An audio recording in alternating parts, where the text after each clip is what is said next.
प्राचीन बड़ी बड़ा राजा है और ये बड़ा धर्मात्मा है और ये पशुओं का बलिदान करने की वजह से नरकगामी बन गए।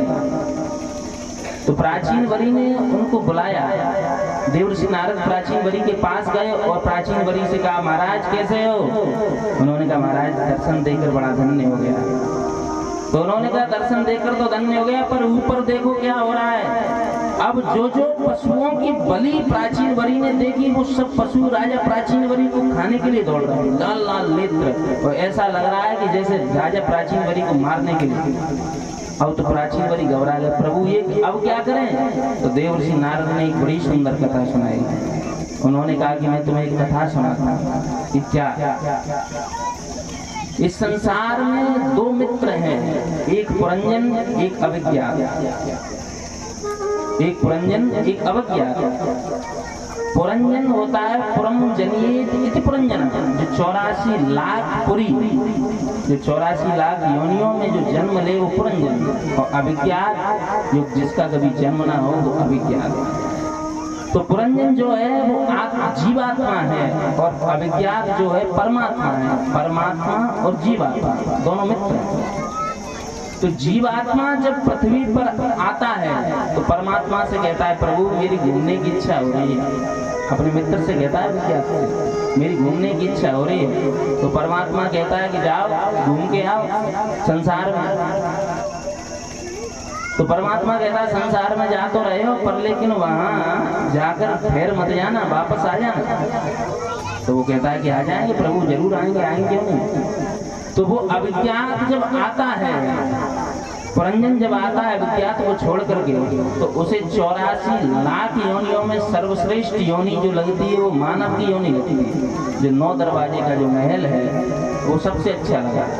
और उस महल में 10 सैनिक हैं, एक सेनापति है और एक रानी है जिसका नाम है पुरंजनी। अब जैसे ही वो पुरंजन आया तो जो रानी है पुरंजनी, वो उसके मारे सेनापति और 10 सैनिक उसके कहे अनुसार चलते हैं। पुरंजन ने देखा इसका बड़ा शासन है और मैं पुरंजनी को देखकर पुरंजन इतना आसक्त हो गया कि अब मैं इसी से विवाह करूंगा। तो पुरंजन उससे विवाह कर लेता है। अब तो पुरंजन की ऐसी स्थिति हो जाती है कि पुरंजनी रोवे तो पुरंजन रोवे, और पुरंजनी हंसे तो पुरंजन हंसे, और पुरंजनी गावे तो पुरंजन गावे। ऐसी दशा पुरंजन की जब हुई तो एक कन्या है जरा देवी नाम की कन्या है, जिससे कोई विवाह नहीं करना चाहता कोई भी। तो वो भगवान के पास जाती है, प्रभु मुझसे संसार में कोई विवाह नहीं करना चाहता, क्या करें? तो वो भगवान उसे 365 काली गंधर्वियां और 365 गोरे गंधर्व देते हैं। जाओ इन सैनिकों को लेकर आक्रमण करो और इसके बाद तुम्हारी विजय हो जाएगी। तो वो गंधर्व और गंधर्वियां जब विवाह उन पे आक्रमण करते हैं, तो आक्रमण करने के बाद वो 10 सैनिक होते हैं वो परास्त हो जाते हैं। 10 सैनिक परास्त हो जाते हैं, उस सेनापति को परास्त कर देते हैं और जाकर के विवाह कर लेते हैं, उस पुरंजनी को मार देते हैं। देवर्षि नारद ने कहा, कुछ समझ में आया प्राचीन वरी से? प्राचीन वरी ने कहा, महाराज कथा तो बड़ी अच्छी लगी पर समझ में कुछ नहीं आया। क्यों? तो देवर्षि नारद कहते हैं, ये पुरंजन जो है वो जीवात्मा है और जो 9 दरवाजे का जो महल है वो मानव शरीर है, और जो 10 सैनिक हैं मानव शरीर के, 5 कर्मेंद्रियां 5 ज्ञानेंद्रियां, हमारे आंख नाक कान हाथ पैर ये कर्मेंद्रियां। तो ये कर्मेंद्रियां जो हैं विचार करो, और जो एक प्रमुख रानी है पुरंजनी वो है बुद्धि, और सेनापति जो है वो है मन। बुद्धि जैसा कहती है वैसा वैसा हम करते हैं, वो सैनिक वैसा ही करते हैं, वैसा ही वो मन करता है। और जो पुरंजन है वो जीवात्मा उस बुद्धि से विवाह कर लेता है, बुद्धि कहती है वैसा वो करता है। और बुद्धि से जब वो विवाह कर लेता है तो फिर क्या होता है कि एक जरा नाम की जो कन्या है, जरा माने होता है बुढ़ापा, और उसको कोई लेना नहीं चाहता बुढ़ापे को जीवन में। बुढ़ापे को कोई लेना नहीं चाहता, तो वो बुढ़ापा वो कन्या जाकर रोती है कि प्रभु मुझे कोई नहीं, तो भगवान 365 दिन जो गोरे गंधर्व है और 365 रात्रि जो काली गंधर्व है, ये दिन रात मिलाकर निकलते जाते हैं, निकलते जाते हैं, निकलते जाते हैं, और बुढ़ापा कब आ जाता है ये पता ही नहीं चलता। जीवन में हर चीज की तारीख है, जन्म की, मृत्यु की, स्कूल के दाखिला की, पर लेकिन बुढ़ापे की कोई ये तारीख नहीं बता सकता कि मेरा बुढ़ापा इस तारीख में आ गया। तो पुरंजन की जब मृत्यु हुई तो पुरंजन उसके रोने के कारण उसके साथ, पुरंजनी के साथ मर गया, और मरने के बाद अगले जन्म में वह राजा मलध्वज के साथ विवाह हुआ, वो कन्या के रूप में प्रकट हुआ। मलध्वज की पत्नी बनी, मलध्वज मर गए। मलध्वज की मृत्यु के बाद वह पुरंजन उनके साथ सती होने गया।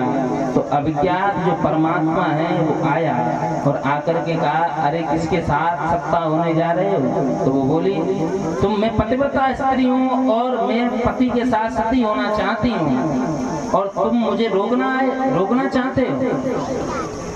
वो कहते हैं याद करो। तो पुरंजन को जब स्मरण दिलाते हैं तो पुरंजन को तब स्मरण आता है। तो ये वेद और शास्त्र, ये कथा, ये पुराण हमें स्मरण दिलाती हैं कि मेरा ये जीवन किसके लिए आया है।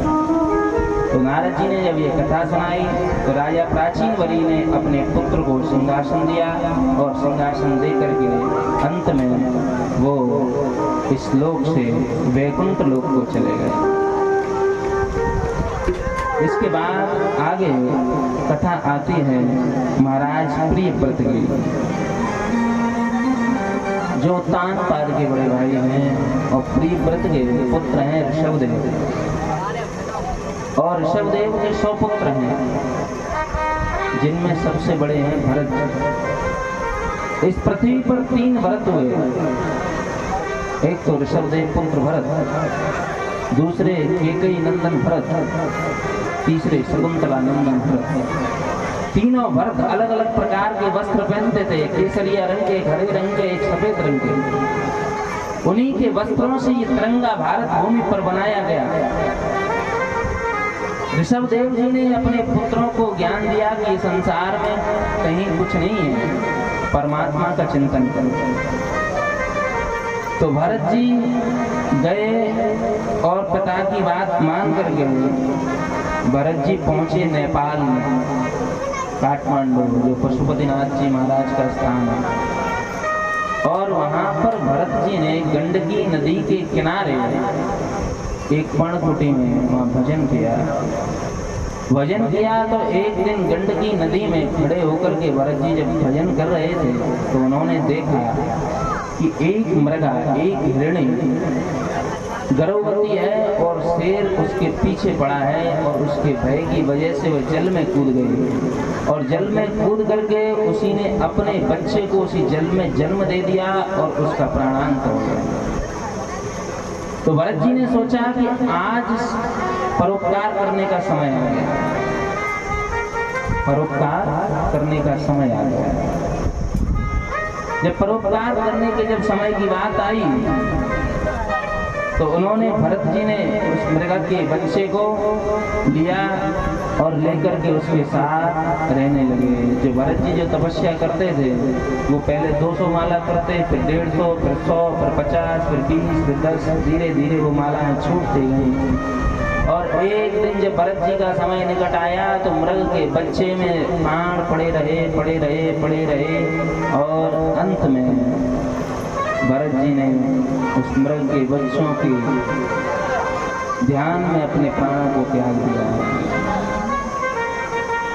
और अगले जन्म में उन्हें मृग के रूप में जन्म मिला। क्यों? शास्त्र कहता है अंते सागति सामति, अंते सामति सागति, अंत में जो मति होती है वैसी ही गति होती है। जब मृग का जन्म मिला तो तुलसीदास जी कहते हैं, एक मृगा के संगते भरत धरी मृग दे, और तुलसी उनकी कौन गते, जो घर घर करत सने। उनकी गति क्या होगी जो इतना प्रेम करते हैं?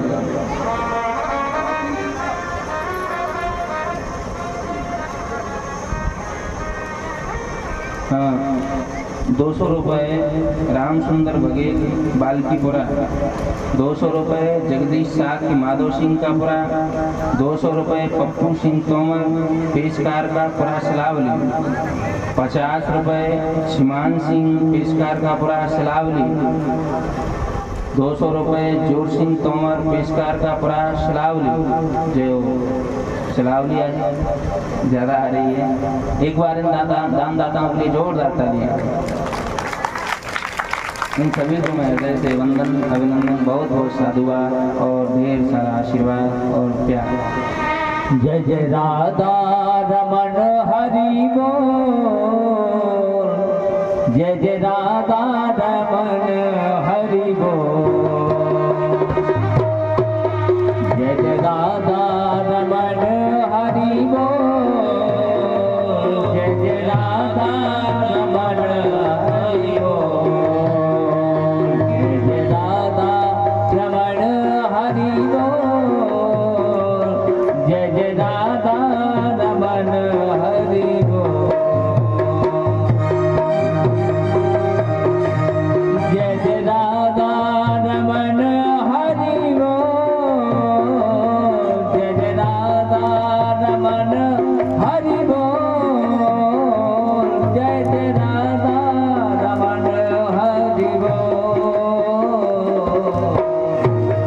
जय जय राधा रमन हरि बोल, जय जय राधा रमन हरि बोल, जय जय राधा रमन हरि बोल, जय जय राधा रमन हरि बोल।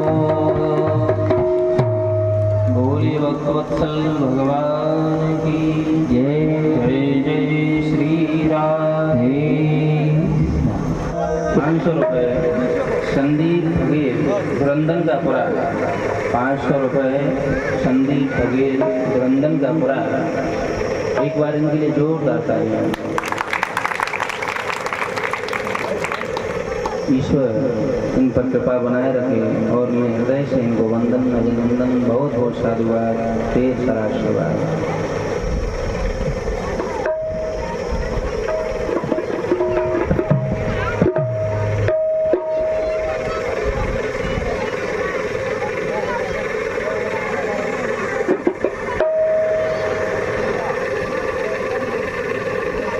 जो हमारे व्यवस्थापक हैं, जो माताएं खड़ी हैं, और उनको जलपान इत्यादि करा दो, थोड़ा सा गर्मी का समय है।